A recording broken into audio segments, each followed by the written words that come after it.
नमस्कार, मी धनराज भगत।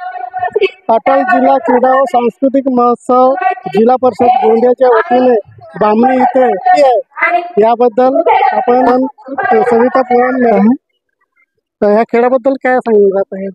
मी सविता संजय पुराम, महिला बालकल्याण सभापती जिल्हा परिषद गोंदिया। मागच्या वर्षीपासून अटल क्रीडा महोत्सव हा आमचे जिल्हा परिषदेचे अध्यक्ष पंकज भाऊ रांगडाले यांनी सुरू केलेला आहे आणि अतिशय सुंदर विद्यार्थ्यांना एक त्यांच्यातील सुप्त गुण बाहेर काढण्याची संधी मिळते आणि विद्यार्थ्यांना एक मैदान आणि सांस्कृतिक कार्यक्रम तयार होण्यासाठी एक मंच मिळतो।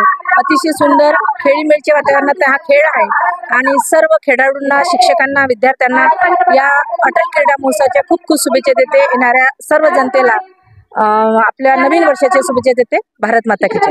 तालुकास्तरीय अटल क्रीडा महोत्सवाबद्दल बामणी सुरू झालेला आहे। याबाबत या बामणी गावचे मुख्याध्यापक श्री अनिल मेश्राम सर यांनी या गावात झालेली तयारी कशी काय केली याबद्दल आपण त्यांना विचारू। सर, काय सांगणार ते? अटल क्रीडा व सांस्कृतिक महोत्सव मागच्या सत्रापासून सुरू झालेला आहे आणि यावर्षी सुद्धा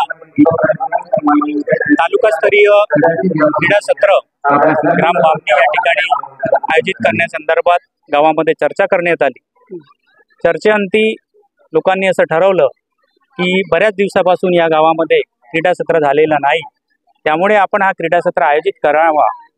या संदर्भात सभा झाली आणि गावकऱ्याचा उत्साह बघता सर्वांनी हा क्रीडा सत्र ग्राम बामणी या ठिकाणी आयोजित करावा या संदर्भात ठराव पारित केला आणि दिनांक 18 ते 21 डिसेंबर 2024 पर्यंत क्रीडा सत्र ग्राम बामणी या ठिकाणी आयोजित केलेला आहे आणि त्याचं रीतसर उद्घाटन आज या ठिकाणी संपन्न होत आहे। यामध्ये प्राथमिक गट, माध्यमिक गट आणि यावर्षी नव्याने उच्च माध्यमिक आणि माध्यमिक जिल्हा परिषद हायस्कूल हा नव्याने समावेश करण्यात आलेला आहे आणि या विद्यार्थ्यांचे सांघिक खेळाव्यतिरिक्त जे सांस्कृतिक खेळ आहेत, सांस्कृतिक स्पर्धा आहेत, वैयक्तिक स्पर्धा आहेत, या स्पर्धा सुद्धा या ठिकाणी पार पडणार आहेत। या सर्व विद्यार्थ्यांची सकाळी आणि संध्याकाळी जेवणाची व्यवस्था सुद्धा गावकऱ्यांनी केलेली आहे। हा गावकऱ्याचा मोठेपणा आहे की हा क्रीडा सत्र या ठिकाणी आयोजित केलेला आहे। शिक्षकांनी पालकांना काय आवाहन करणार? या क्रीडा सत्रामध्ये जे जे शिक्षक या ठिकाणी सहभागी झालेले आहेत, सर्व पालक सहभागी झालेले आहेत, त्यांना मी विनंती करेन की हा ग्राम बामणी हा अतिशय शांतपूर्व गाव आहे आणि हा 4ही दिवसाचा क्रीडा सत्र अतिशय शांततेमध्ये व उत्साहाने पार पडावा यासाठी सर्वांनी सहकार्य करावं अशी अपेक्षा मी त्यांच्याकडून व्यक्त करतो। हे खेळ खेळण्यासाठी मोहगावरून काही विद्यार्थी आलेले आहेत, खेळाडू आलेले आहेत, विचारू त्यांना काय सांगतात। काय नाव बेटा? विधी नरेश शेंडे। हा खेळ खूप चांगला आहे।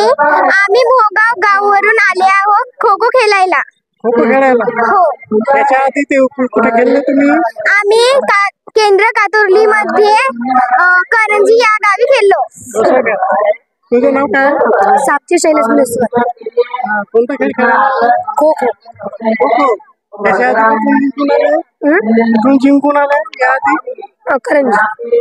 करंजीतून जिंकून।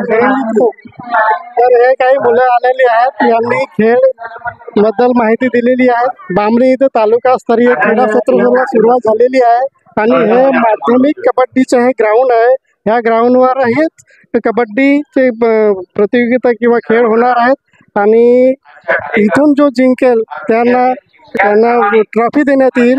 हे याचे विशेष आकर्षण राहणार आहे।